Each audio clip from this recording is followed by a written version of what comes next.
Assalamualaikum warahmatullahi wabarakatuh.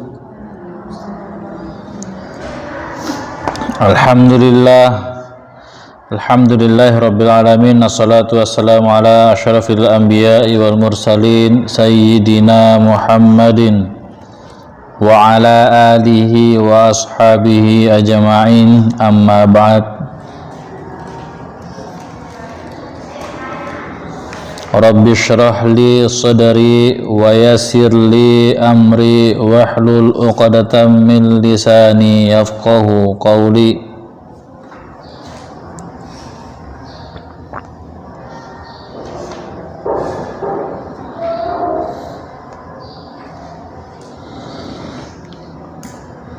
Sebelum kita melanjutkan kajian pagi ini, kajian Nahwu Shorof, untuk lebih berberkahnya, terlebih dahulu kita kirimkan surah Al-Fatihah kepada Rasulullah sallallahu alaihi wasallam, kepada kedua orang tua kita, kepada guru-guru yang pernah mengajari kita, kepada para ulama dimanapun mereka berada, terlebih khusus kepada musannif kitab Hillatus Syabab fi Ilmil Akhlaqi wal Adab, yakni Andik Ruta Kiai Haji Abdurrahman Ambok Dalek.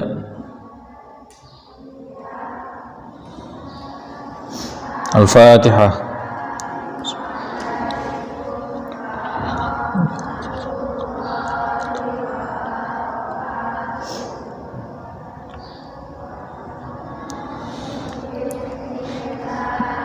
Bismillahirrahmanirrahim. Qala al-musannif rahimahullahu ta'ala wa nafa'ana bihi wa bi'ulumihi wa bi asrarihi fid dharain. Amin. Kemarin kita sudah menjelaskan i'rab dari muqaddimah, sebagian dari muqaddimah, yaitu pengertian ilmu akhlak. Ilmul akhlak huwa ilmun yu'rafu bihi salahul qalbi wa sairil hawasi. Ilmu yang diketahui dengannya baiknya hati dan baiknya seluruh panca indera. Selanjutnya, apa tema dari ilmu akhlak? Tema dari ilmu akhlak, maudhu'uhu, temanya, hunya di situ kembali ke ilmu akhlak. Bukan kembali ke akhlak, tapi ilmu akhlak. Dan temanya ilmu akhlak, maudhu'uhu,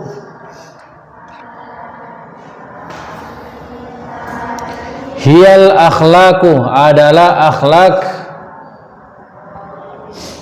Hiyal akhlaku adalah akhlak min haitsu tahalli bimahasiniha, dari apa saja yang menghasilkan apa? Kebaikan. Wat takhalli an qabaihiha, dan menghindari diri dari hal-hal yang buruk. Apa saja yang menghiasi diri dari hal-hal yang baik dan menghindari diri dari hal-hal yang buruk. An qabaihiha. Maudhu'uhu, maudhu' di situ dibaca rafa sebab kedudukannya sebagai mubtada. Kenapa dikatakan maudhu' itu sebagai mubtada? Sebab dia isim ma'rifah di awal kalimat. Isim ma'rifah di awal kalimat itu kedudukannya sebagai mubtada. Kata yang dirafa, yang dinasab, yang dijar, yang dijazam, itu semua ada sebabnya. Isim yang dijar bisa saja dimasuki huruf jar, bisa saja sebagai mudhofun ilaih. Yang jelas ada sebabnya. Dan itu yang biasa dikenal dengan amil. Amil itu ada dua, ada namanya amil labzi, ada namanya amil ma'nawi. Ada namanya amil labzi, ada namanya amil ma'nawi. Apa itu amil labzi? Contohnya fa'il. Fa'il itu hukumnya dirofa, sebab dia jatuh setelah fi'il ma'lum dan sebagai subjek, sebagai pelaku. itulah fiilnya yang menjadi amil. Kalau naibul fa'il, apa amilnya? Fiil majhul. Kalau khobar, fa'ilnya amilnya adalah mubtada. Isim yang dijar, fa'ilnya amilnya adalah huruf jar atau mudhof. Semua ada. Kalau mubtada bagaimana? Mubtada itu ada amilnya juga, tapi bukan amil lafzi, tapi amil ma'nawi, secara makna saja. Kenapa dikatakan dirofa? Kenapa dianggap dirofa? Sebab dia dimasuki amil ma'nawi. Apa amil ma'nawinya? Secara makna dia permulaan. Setiap kata berawal, setiap kata yang ada di awal, setiap kata yang tidak ada sebelumnya, berarti itu hukumnya dirofa. Itulah sebabnya kalau orang menghafal kosakata itu selalu dirofa itu. Kitabun, kitab, madrasatun, madrasah, qalamun, pulpen, semua dirofa. Tapi itu dirofa karena khobar dari mubtada yang dibuang. Yang jelas kalau tidak ada sebelumnya, jadikan saja mubtada atau khobar.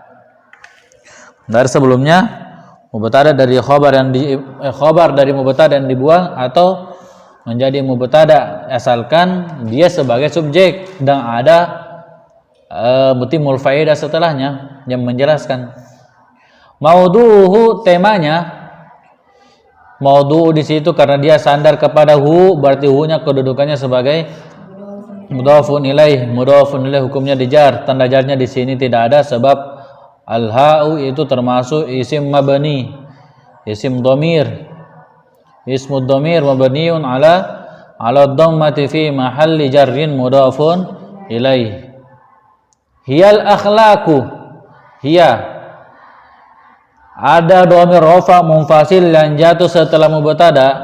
Dhamir rafa munfasil yang jatuh setelah mubtada itu bisa dianggap sebagai mubtada kedua, bisa juga dikatakan sebagai dhamir fasal.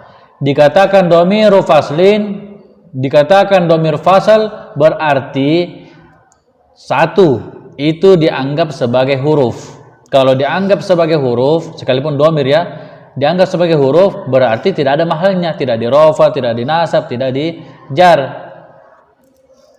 Dan dianggap sebagai dhamir fasal berarti itu menandakan yang jatuh setelah dhamir fasal itu sebagai khobar. Itu kalau kita anggap sebagai dhamir fasal. Kalau dhamir rafa munfasil yang jatuh setelah mubtada bisa juga dianggap sebagai mubtada kedua. Mubtada kedua, kalau kita lihat i'rab Jawa itu dianggap sebagai dhamir fasal.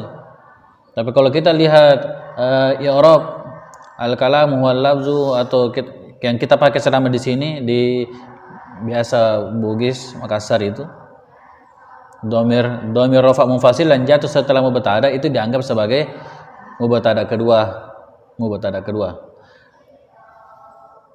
Kita anggap saja jadi mubtada kedua. Kalau ada yang katakan di situ adalah dhamir fasal, tidak apa-apa. Hiya dhamirun barizun munfasilun mabniun 'alal fathati fi mahalli raf'in mubtada'u tsani. Berarti al-akhlaqu sebagai khobar adalah jatuh setelah kata adalah, itulah yang menjadi khobar mutimul faidah.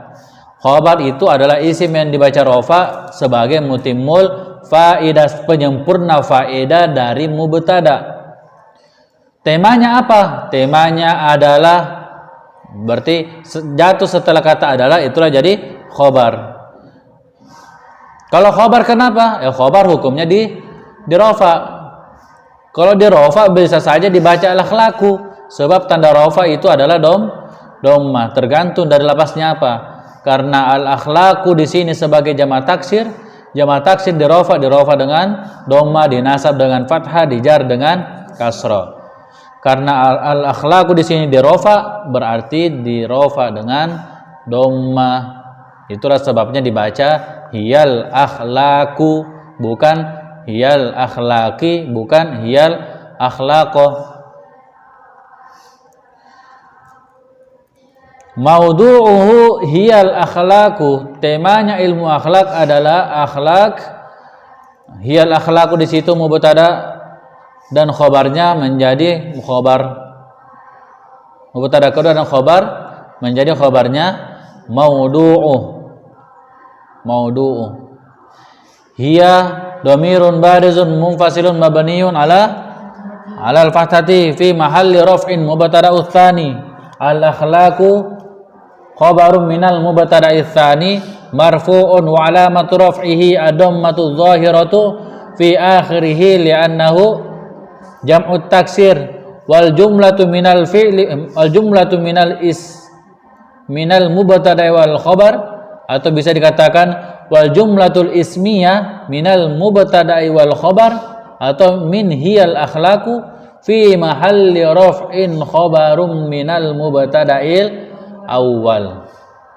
Jadi kalau i'rabnya jumlah, terserah kita tadi mau bilang al jumlatul ismiyah fi mahalli raf'in bisa, atau mau dirinci al jumlatul ismiyah minal mubtada wa khabarihi bisa.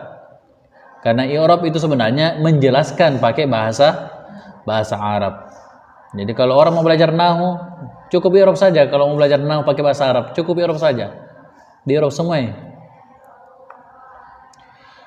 Hiyal akhlaqu min haitsu min di situ isim fil huruf. Bahasa surahnya min isim fil huruf. Kalau dia huruf apa namanya? Huruf jar. Huruf jar itu termasuk termasuk amil jar. Berarti kata yang jatuh setelahnya itu hukumnya di jar. Min haitsu. Haitsu. Kenapa tidak dibaca haitsi? Kenapa dibaca haitsu? Sebab haitsu itu adalah isim mabni. Haitsu adalah isim mabni. Kalau isim mabni itu ada mahalnya, dia bisa saja di rofa, bisa saja di nasab, bisa saja di jar. Tapi ketika dia mabni maka tidak ada tanda i'rabnya. Sama halnya tadi hiya di situ mubtada hukumnya di rofa. Apa tanda rofanya? Ya tidak ada. Kenapa tidak ada? Sebab dia termasuk isim mabni. Begitu juga dengan haitsu. Haitsu itu termasuk isim mabni. Kenapa dianggap sebagai isim mabni?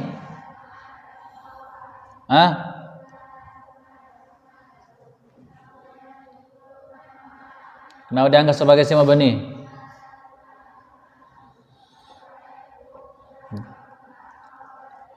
Ada dalilnya. Wa minhu dzu fathin wa dzu kasrin wa dhammu Ka'ina amsi haitsu wasakinu kam. Di antara bentuk mabni adalah mabni fathah, mabni kasroh, dan mabni dhamma. Ka'aina seperti lafaz aina. Aina itu menunjukkan isim istifham. Isim istifham itu termasuk mabni. Coba sebutkan dulu isim mabni. Isim dhamir, mausul, isyarah, istifham, syarat, dan isim fi'il. Ka'aina menunjukkan itu dia sebagai isim mabni, isim istifham. Amsi itu apa? Zorof. Haitsu juga zorof, dikatakan di sini mabni. Karena memang zorof itu ada yang mabni, ada yang mu'rab. Kalau qabla itu bukan mabni, itu mu'rab. Qabla qabla, ba'da, haula, hina, fawqa, tahta, itu semua mu'rab, hukumnya dinasab. Mabni yang bagaimana? Seperti al-an, haitsu. Nah, itu mabni. Haitsu dikatakan mabni berarti itu menandakan dia tidak terpengaruh dari huruf jar.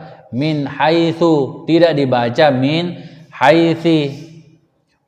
Haitsu zarfuz zaman mabniun ala dhammati atau ala dhammi fi mahalli. Lafaz haitsu itu dikatakan tadi dzaraf berarti bisa menjadi maf'ulun fi. Tapi selama dia dimasuki huruf jar bukan lagi maf'ulun fi namanya, tapi majrur. Sama halnya qabla itu maf'ulun fi, tapi dimasuki huruf jar min menjadi min qabli, menjadi majrur bimin. Kalau haitsu fi mahalli jarrin majrurun bimin. min haitsu, min harfu jarrin, haitsu zarfu zaman mabniun ala dhammati, mabnikan atas dhammah, fi mahalli jarrin majrur bimin, mahalnya itu dijar sebab dia dijar dengan min, wa huwa mudhafun ilal jumlah, dan dia itu sandar kepada jumlah. Lafaz haitsu dan idza, ingat itu, lafaz haitsu dan idza itu dzaraf, berarti itu menandakan dia wajib sandar. Dia selalu sandar, tidak selamanya sandar ya. Lafaz haitsu dan idza itu selalu sandar. Cuma yang membedakan antara haitsu idza dengan dzaraf yang lain, kalau lafaz haitsu dan idza itu dia sandar kepada jumlah. Itulah sebabnya dalam Al-Qur'an dikatakan idza jaa nasrullahi wal fath. Idza itu mudhaf. Mudhaf biasanya kan kepada isim. Khusus lafaz idza itu mudhafnya kepada jumlah. Nanti jaa nasrullah, jumlahnya jaa dengan fa'ilnya itu menjadi mudhafun ilaih.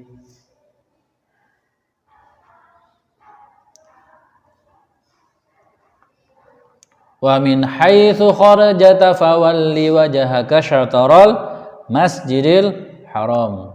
Wa min haitsu kharajta, kharajta fi'il fa'il itu menjadi mudhafun ilaih. Apa dalilnya sehingga dikatakan haitsu dan idza itu wajib sandar? Di dalam Alfiyah dikatakan wa alzamu idafatan ilal jumal. Haitsu wa id, haitsu wa id wa iyunawin, haitsu wa id wa in, haitsu wa id wa in yunawin yuhtamal. Wajib sandar kepada jumlah lafaz haitsu dan id. Wajib sandar kepada jumlah, yaitu lafaz haitsu dan id. Contohnya apa? Ijlis haitsu jalasa Muhammadun. Duduklah kalian ketika Muhammad duduk.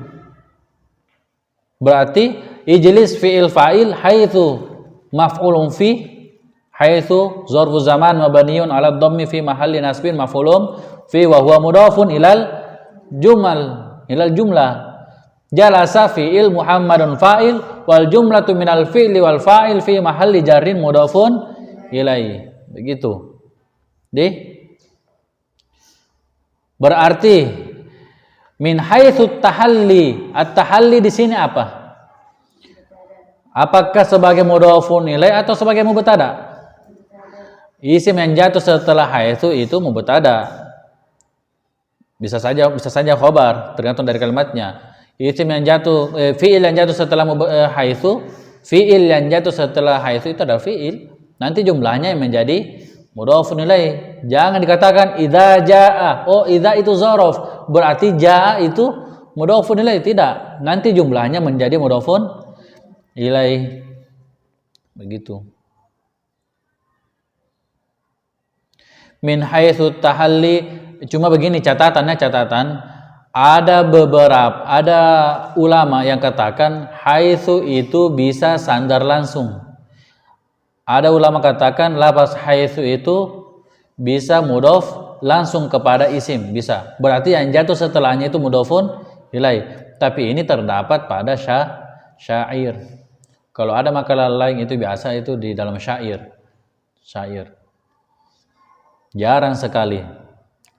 Rata-rata kalau kita dapat kata haitsu pasti dia sandar, i'rabnya pasti sandar kepada jumlah. Kalau ada yang katakan bisa tidak at-tahalli itu menjadi mudhafun ilaih? Bisa, karena ada ulama katakan dia menjadi dia sandar kepada isim langsung. Tapi ini jarang. Nadiron, jarang. Min haitsu tahalli hasilun. At-tahalli mubtada hukumnya di rofa, tanda rofanya di sini dikira-kirakan sebab at-tahalli termasuk isim mangkus. Isim mangkus, berarti tanda rofanya adalah dhamma muqaddarah. Isim mangkus dirofa dengan muqaddarah, dirofa dengan dhamma muqaddarah, dinasab dengan fathah muqaddarah, dijar dengan fathah zahirah, dijar dengan kasrah muqaddarah. Kalau isim maksur dirofa dengan dhamma muqaddarah, dinasab dengan fathah muqaddarah dan dijar dengan kasrah muqaddarah. Min haitsu tahalli, at-tahalli mubtada'un marfu'un lil ibtida wa alamat raf'ihi ad-dhammatul muqaddarah. Kenapa? Mana'a min zuhuriha lita'adzur atau litsiqal? Litsiqal kalau mangkus, kalau maksur itu lita'adzur. Litsiqal li'annahu ismul mangkus.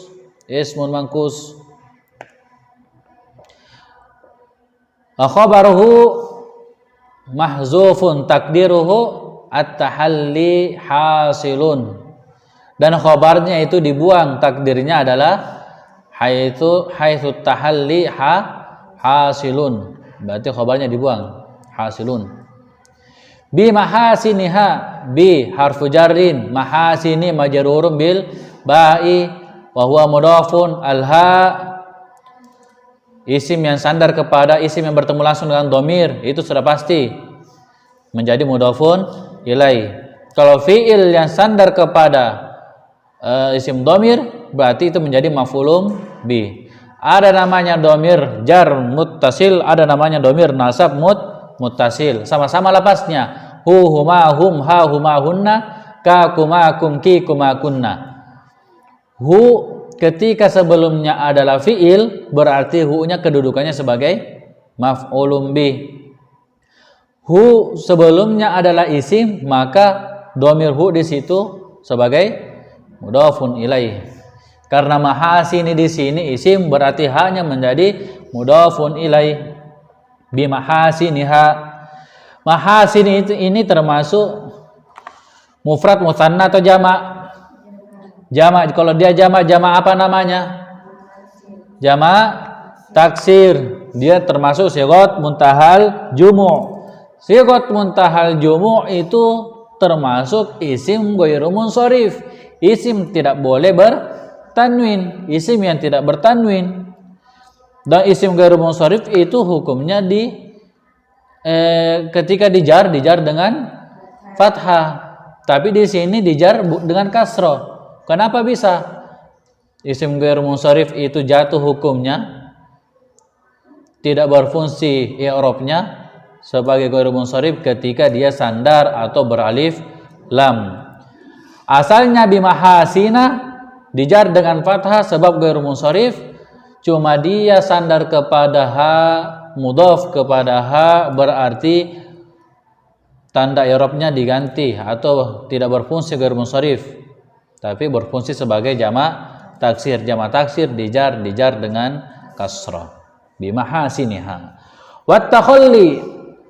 Wattakhalli mubtada, atau bisa dikatakan matuf, langsung matuf kepada at-tahalli. At-takhalli matuf ke at-tahalli.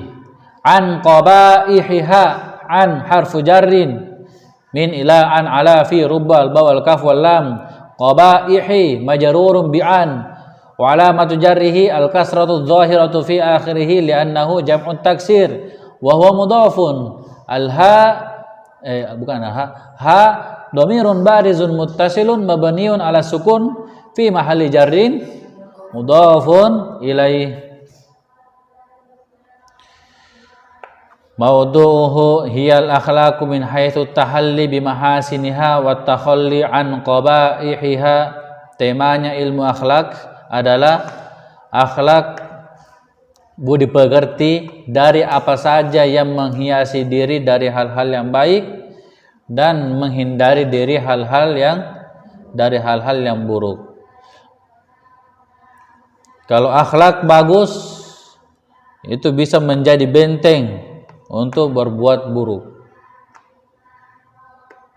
Akhlak itu banyak. Di sini dikatakan akhlak ada dari segi pakaian, akhlak dari segi makan, akhlak dari segi berumah tangga, ada akhlak kepada Allah, ada akhlak kepada Rasulullah, akhlak kepada agama, banyak akhlak. Akhlak itu bukan cuma budi pekerti saja, bagus atau tidak, tapi banyak.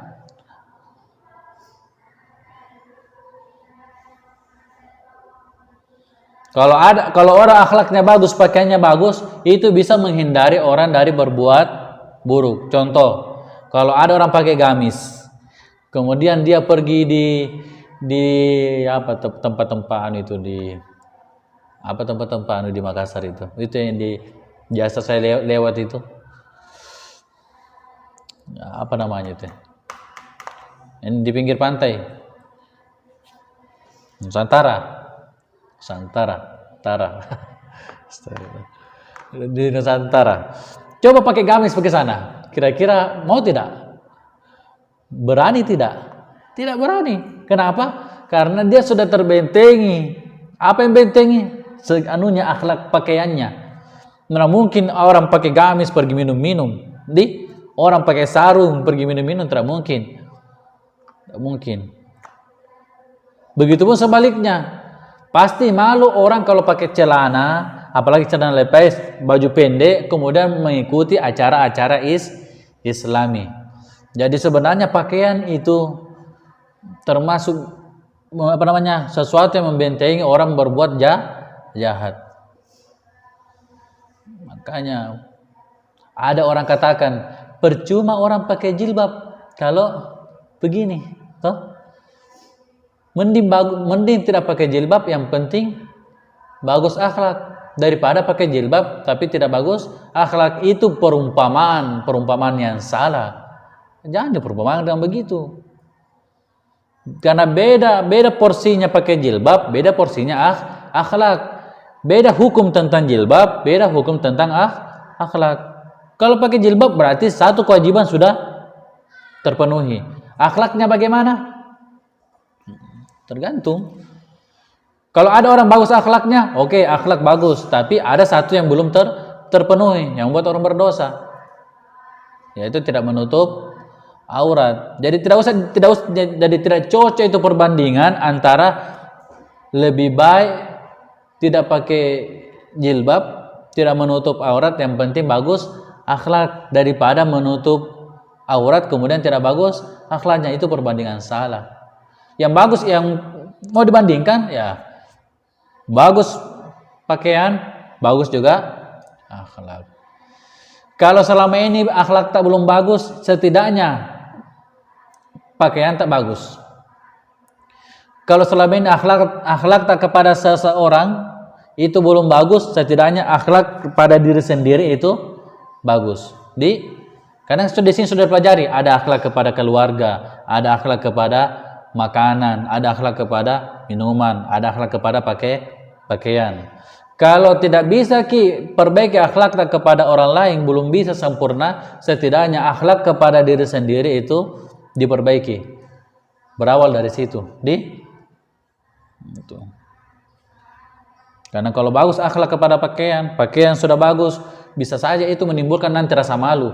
Masa pakaianku begini? Baru saya begitu. Anggaplah saya kan di sini sebagai pembina, pembina. Seandainya saya di sini sebagai pembina pakai celana lepas atau lepis? Lepis. Pakai celana lepis, baru pakai baju apa namanya? Pokoknya kayak sini karena besar ototku. Atau pakai celana pendek, saya olahraga, aurat tertutup, karena auratnya laki-laki kan dari pusar sampai lutut, naik sedikit ya kelihatan auratku tertutup sampai betis celanaku. Tapi kira-kira pantas tidak saya sebagai pembina, sebagai guru yang pakai begitu? Tidak pantas. Karena kenapa? Masa sebagai guru begitu? Tidak bisa. Jadi karena pakaian sudah bagus, profesi sudah bagus, itulah yang menghalangi orang berbuat salah.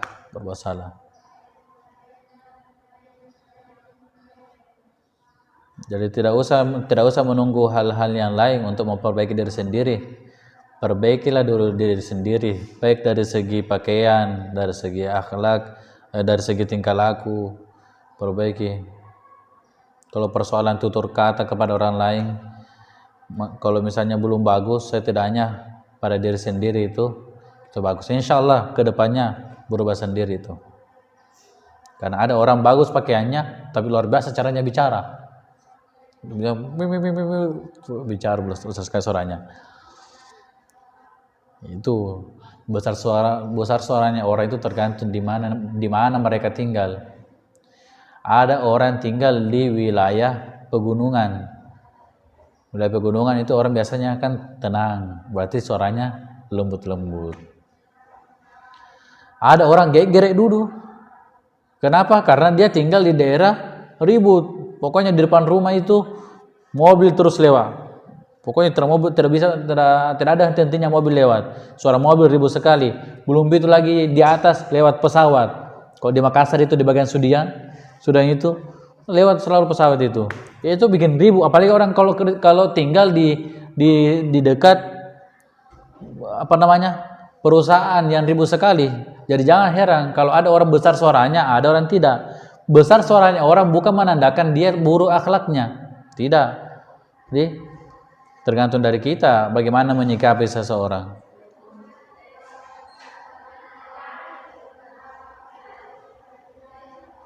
Lanjut, samaratuhu buahnya, hasilnya orang belajar ilmu akhlak apa? Ini sudah sama aja dengan lapas di atasnya. Kalimat di atasnya, salahul qalbi wa sairil hawasi.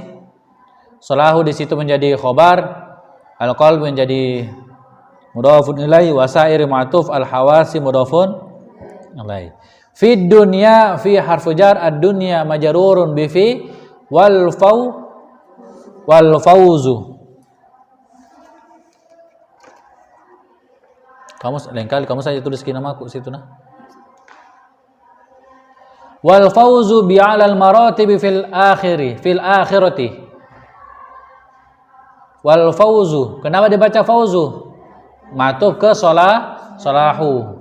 Dan memperoleh keberuntungan, wal fauzu, dan beruntung bi a'lal maratibi, dengan tingkatan yang paling tinggi. Bi a'lal maratibi. A'la itu isim tafdil. A'la sewasan dengan af'alu. Cuma di sini mutal akhir, maka dibaca a'la. Kalau dia isim tafdil maka artinya paling. Al-maratibi, tingkatan-tingkatan. Cara mengartikan isim tafdil yang sandar, mudhafun ilaihnya dulu diartikan. Bagaimana cara mengartikan? Memperoleh keberuntungan dengan tingkatan atau martabat paling tinggi. Kalau ada isim sifat yang mudhaf, berarti cara mengartikan mudhafun ilaihnya dulu diartikan baru mudhafnya. Begitu. Bi'alal maratibi, dengan martabat atau tingkatan yang paling tinggi di mana? Fil akhirati, maksudnya di surga yang paling mulia. Jadi Guru Ta mengatakan baiknya akhlak orang yang mempelajari ilmu akhlak itu nanti akan menghasilkan baiknya seluruh panca indera, baiknya hati dan seluruh panca indera. Karena apa yang dilakukan sebenarnya itu oleh tangan, apa yang dilihat oleh mata, apa yang diucapkan oleh mulut, itu tergantung apa yang ada di dalam hati. Makanya di sini dikatakan buahnya ilmu akhlak adalah baiknya hati dan seluruh panca indera. Kalau isinya botol ini adalah teh, kemudian kita tumpahkan, maka yang tumpah adalah teh, karena isinya teh. Kalau isinya adalah sirup, kalau kita tumpahkan maka yang tumpah adalah sirup. Begitu juga kalau isi yang ada dalam hati adalah buruk, maka apa yang dilakukan oleh tangan, apa yang dilangkahkan oleh kaki, apa yang diucapkan oleh mulut, pasti yang buruk. Tapi kalau hati bagus, pasti juga apa yang dilakukan juga bagus. Paham? Paham juga? Itu namanya akhlak. Dan bukan cuma bagus akhlak. Mempelajari ilmu akhlak itu bukan cuma bagus budi pekerti, tapi mendapatkan keberuntungan atau masuk dalam surga. Mendapatkan keberuntungan dengan tingkatan yang paling tinggi di akhirat. Berarti apa maksudnya? Masuk surga. Oh, itu.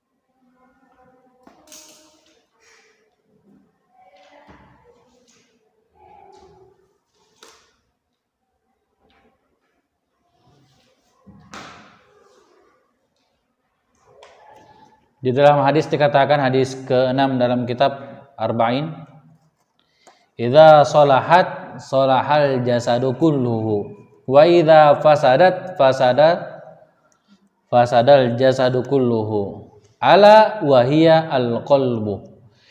Jika hal itu baik, maka baik seluruh jasad, seluruh badan. Tapi jika hal itu buruk, maka buruk seluruh tubuh. Apa itu? Al-qalbu wa hiya al-qalbu. Kalau hati baik, insyaallah baik semua. Tapi kalau hati buruk, ya buruk semua. Perbaiki. Kalau ini sakit, obatnya gampang. Apa itu? Pokoknya kalau luka, bisa dikasih betadine atau Hansaplast. Toh, kalau mata sakit itu dikasih apa? Insto.